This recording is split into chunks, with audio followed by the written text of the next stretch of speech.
তোমরা কি জানো বাংলার এমন এক গ্রাম আছে যেখানে বুদ্ধ পূর্ণিমার দিন কোনো শান্ত উৎসব নয়, বরং জাগ্রত হয় তিন মহাশক্তির। নদিয়ার এই বিন্নগর, যেখানে শত শত বছর ধরে মা উলাইচণ্ডী, বিন্ধ্যবাসিনী আর মহিষী মর্দিনী মা একসাথে পূজিত হন। আজকের ভিডিওতে আমি তোমাদের দেখাবো এমন কিছু যা আগে কখনো দেখনি। চলো আমার সাথে বিন্নগরের এই রহস্যময় উৎসবে। Hello everyone, welcome back to our channel Subrata Riya lifestyle. আজকে আবারও চলে এসেছি নতুন আরও একটি ভিডিও নিয়ে, শুধুমাত্র তোমাদের জন্য। আর আজকে কোথায় আছি আমার দেখে তো বুঝেই গেছো ব্যাকগ্রাউন্ড দেখে। তো আজকে আমরা চলে এসেছি আমাদের বিন্নগরে শ্রী শ্রী উলাইচণ্ডী মায়ের কাছে। যেহেতু আমরা এসেছি মেলার প্রস্তুতি পর্ব দেখতে, আগামীকাল রয়েছে মেলা। তো চলো আজকের এই মেলাটা সম্পূর্ণ ঘুরে দেখি, প্রস্তুতি পর্বটা দেখি এবং তোমাদেরকেও দেখাই। তো পুরো ভিডিওটা স্কিপ না করে দেখতে থাকো, আশা করছি ভালো লাগবে। চলো। অবশেষে চলে এসেছি মা উলাইচণ্ডী আর বেদির একদম সামনে। এখন কিন্তু সকালবেলাতে পুরোহিত মশাই পুজো করছেন। তো এখানে কিন্তু মেলার প্রস্তুতি চলছে। এই যে সমস্ত দোকান পাশারি বসে গেছে। আজকে রাত থেকেই পুজো, অর্থাৎ আজকে বৃহস্পতিবার রাত থেকেই পুজো, মাঝরাত থেকে, এবং আগামীকাল সারা দিন চলবে পুজো। এখনও কিন্তু মানুষজন আসছেন পুজো দিতে। আজকে সারাদিন মানুষজন আসবেন পুজো দিতে। আমাদের এই বীরনগরের প্রাচীন মা উলাইচণ্ডীর পুজো বছরের কিন্তু বুদ্ধ পূর্ণিমার দিন, একদিন বছরে হয় এবং সারা বছর কিন্তু এখানে পুজো হয়। প্রতিদিন পুরোহিত মশাই আসেন সকালবেলা 8টা থেকে 10টা পর্যন্ত বা 11টা পর্যন্ত থাকেন। শনিবার এবং মঙ্গলবার কিন্তু একটু বেশি ভিড় থাকে, এবং তাছাড়াও কিন্তু সেই দিন পুরোহিত মশাই প্রায় 11টা থেকে 12টা পর্যন্ত থাকেন। কথিত আছে 500 বছরের প্রাচীন বিন্নগরের উলাইচণ্ডী মাতার পুজোকে কেন্দ্র করে মেলায় হাজার হাজার ভক্তদের ঢল নামে বুদ্ধ পূর্ণিমার দিন।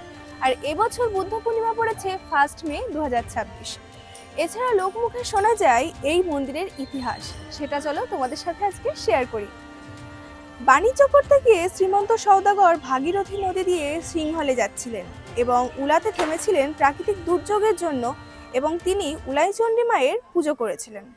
প্রত্যেক বছর বুদ্ধ পূর্ণিমার পূর্ণ লগ্নে পুণ্যতিথিতে চিরাচরিত প্রথা হিসাবে মেনে চলে আসছেন বিন্নগর পৌরবাসী এবং পার্শ্ববর্তী অঞ্চলগুলির পাশাপাশি নদিয়া জেলার বিভিন্ন প্রান্তের মানুষের সমাগম ঘটে বুদ্ধ পূর্ণিমার পূর্ণ লগ্নে। শ্রী শ্রী চণ্ডী মাতার পুজো দিয়ে শুরু করে শ্রী শ্রী বিন্ধ্যবাসিনী এবং শ্রী শ্রী মহিষী মর্দিনী মাতার পূজার্চনা। বুদ্ধ পূর্ণিমার পূর্ণ লগ্নে বিন্নগরের জাতীয় উৎসব, অর্থাৎ একে অনেকে জাতের মেলাও বলে থাকেন। এখানে মা খুবই জাগ্রত। এখানে মানত করে যারা ফল পেয়েছেন তারা অনেকে পাঠা বলি বা নানা রকম পুজো অর্চনার মধ্যে দিয়ে তাদের মানত পালন করেন। উলাইচণ্ডী হচ্ছে বৌদ্ধ প্রভাবিত দেবী পূজা পদ্ধতি বৌদ্ধতন্ত্র অনুসারে। শুরুতে এই পূজা দলিত ও হারি সম্প্রদায়ের ছিল, কিন্তু আনন্দ ও আপদ বিপদে সব সম্প্রদায়ের লোকেরা মানত করতেন, এখানে তা প্রচলিত। জনশ্রুতি আছে ওলা ওঠা রোগ থেকে মুক্তি পাবার জন্য এই দেবীর পূজা করা হতো। তিনিই উলাইচণ্ডী, যিনি রক্ষাকারী। পালযুগের পর রাজা শশাঙ্কর আমলে জাতিভেদ প্রথা বিলুপ্ত প্রায়। নিম্ন উচ্চবর্ণের ভেদাভেদ চলে যায়, ঘটে আত্মার মিলন। উলোগ্রামের উলাইচণ্ডী পূজা তার একটা প্রকট। হারি সম্প্রদায়ের লোকেরা এই পুজোকে আঁকড়ে ধরলেও এই পূজা ক্রমে ক্রমে হতান্তর হতে থাকে। নদিয়ার রাজ রাঘব রায় এই পুজোকে শক্তি দেবী পূজায় রূপান্তরিত করে। তার প্রচলিত নিয়ম অনুযায়ী প্রথমে হারি সম্প্রদায়ের লোকেরা, তারপর নদিয়ার রাজারা, তারপর মুস্তাফিরা, তারপর অন্য সম্প্রদায়ের লোকেরা পুজো করেন। যদিও এখনো এই নিয়ম উলার নাম বদলে সাথে ব্রিটিশ আমলের ঘটনা যুক্ত কথিত আছে। ভয়ঙ্কর ডাকাতদের অত্যাচারে অতিষ্ঠ ব্রিটিশ সরকার উলা গ্রামের বাসিন্দারা সেই অত্যাচারী ডাকাতদের ধরে ব্রিটিশ সরকারের হাতে তুলে দেয়। এই গ্রামের বাসিন্দাদের স্বীকৃতি হিসাবে উলা নামের বদলে এই গ্রামের নাম রাখা হয় বীরনগর। আজও তা বীরনগর নামেই পরিচিত।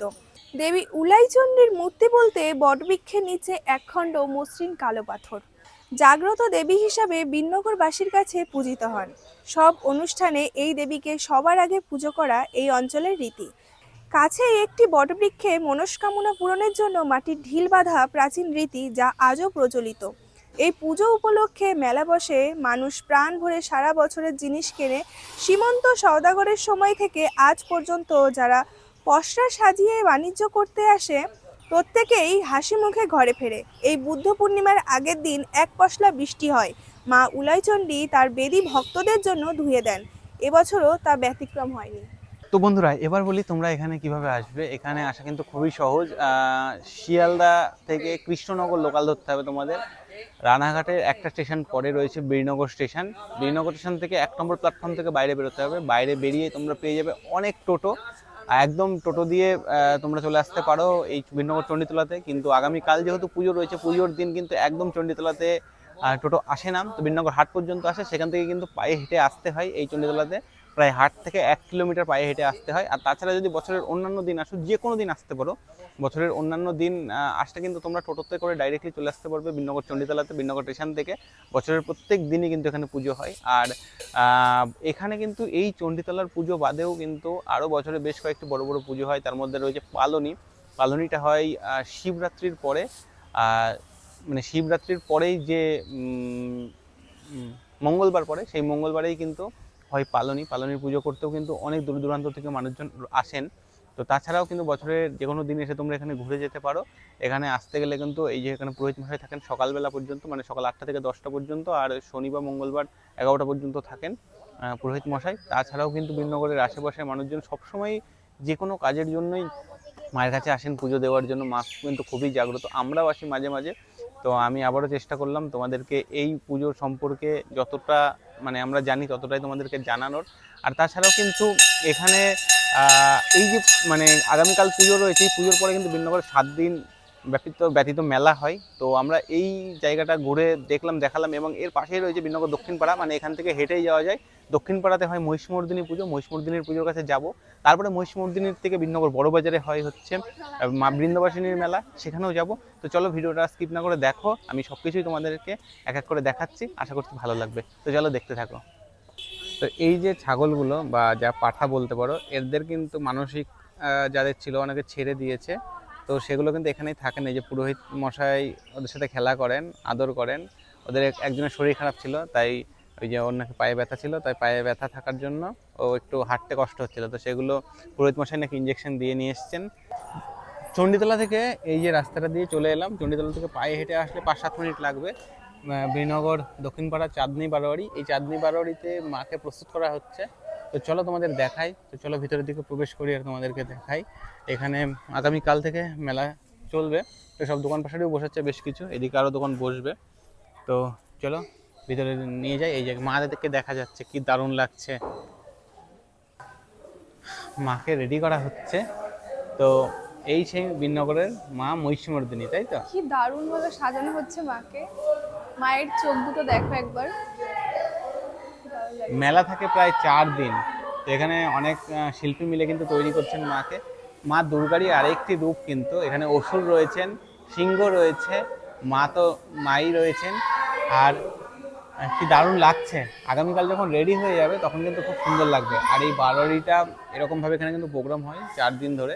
তো খুব সুন্দর লাগে। বীরনগরে যারা এসেছেন তারা তো জানেন, আর যারা আসেননি ভিডিও দেখছেন অবশ্যই চলে আসুন।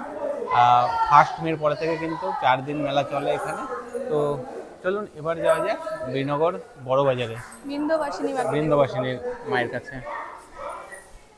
এই দক্ষিণপাড়া বারোয়ারি থেকে এই যে সোজা রাস্তা দিয়ে গেলে চলে যাওয়া যাবে বীরনগর বড় বাজারে। বীরনগর বড় বাজারে মা বৃন্দাবাসিনীর কাছে। তো চলো এবার সেই দিকেই যাবো, তারপরে তোমাদেরকে দেখাবো।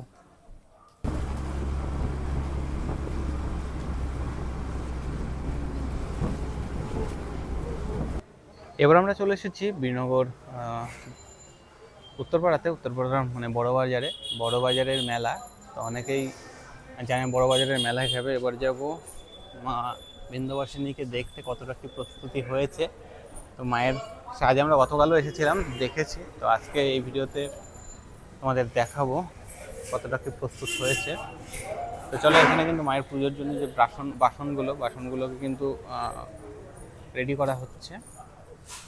তো এখানে মায়ের যে মঞ্চটা হয়, এখানে প্রোগ্রাম হবে, প্রোগ্রামের জন্য রেডি করা হচ্ছে। আর মায়ের মুখটা কিন্তু এখনও ঢাকাই রয়েছে, কারণ কাজ হচ্ছে আজকে রাত্রের মধ্যে সম্পূর্ণ করে ফেলা হবে। তার কারণ হচ্ছে আগামীকাল রয়েছে পুজো, আর এই পুজোর জন্যই এখানে সমস্ত বাসনগুলোকে পরিষ্কার করা হচ্ছে।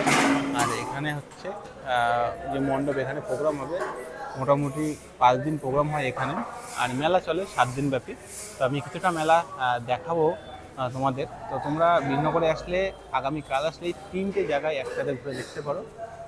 তো এখানে কিন্তু খুব সুন্দরভাবে মাকে তৈরি করা হচ্ছে। মায়ের সাজটা যেহেতু এখন কমপ্লিট না, আমি দেখাতে পারলাম না। তো আজকে তৈরি হয়ে যাবে, মায়ের সম্পূর্ণ সাজ কমপ্লিট হয়ে যাবে। তো চলো তোমাদের দেখাই কিছুটা মেলা। এখানে কিন্তু মেলার জন্য দোকান চলে এসেছে, এই যে সমস্ত দোকানগুলো রেডি হয়ে যাবে আজকে রাত্রের মধ্যে। আগামীকাল থেকে সম্পূর্ণ দোকান ওপেন হয়ে যাবে মেলার জন্য। তো আশা করছি বীরনগরে যারা এসেছো তারা তো জানোই এই মেলা সম্পর্কে, বীরনগরের এই পুজো সম্পর্কে, বীরনগরের ঐতিহ্যবাহী পুজো সম্পর্কে। আর যারা জানো না তারা একবার অন্তত এসে বীরনগরের এই ঐতিহ্যবাহী মেলা এবং এই মা বিন্ধ্যবাসিনী, মা মহিষমর্দিনী এবং মা উলাইচণ্ডীকে দর্শন করে যাও, আশা করছি খুব ভালো লাগবে। মা বৃন্দাবাসিনী বছরের একটা দিন এই যে বড় মূর্তি তুলে পুজো হয়, সেটা হচ্ছে বুদ্ধ পূর্ণিমার দিন। আর তাছাড়াও কিন্তু সারা বছর মায়ের এই যে ছোট মূর্তিটা থাকে এই মায়ের বৃন্দাবাসিনী মন্দিরে। তো তোমরা আসলে সারা বছর এই মূর্তিটা দর্শন করতে পারবে একদম বীরনগর বড়বাজার বৃন্দাবাসিনী মন্দিরে আসলেই। তো বন্ধুরা, যতটা পারলাম তোমাদেরকে এই ভিডিওর মাধ্যমে দেখানোর চেষ্টা করলাম। তো আজকের ভিডিওটা কেমন হয়েছে অবশ্যই কমেন্টে জানাতে ভুলবে না। ভিডিওটা যদি ভালো লেগে থাকে ভিডিওটা লাইক করে শেয়ার করে দিও বন্ধুদের কাছে। আর আমাদের চ্যানেলে যারা নতুন আছো, চ্যানেলটি সাবস্ক্রাইব না করে থাকলে অবশ্যই সাবস্ক্রাইব করে দিও। আর হ্যাঁ, তোমরা যারা এই ভিডিওটা ফেসবুক থেকে দেখছো, ফেসবুক পেজটি যদি ফলো না করা থাকে অবশ্যই ফলো করে দিও। তো দেখা হচ্ছে নতুন কোনো ভিডিওতে, ততক্ষণে তোমরা সকলে ভালো থেকো, সুস্থ থেকো, টাটা।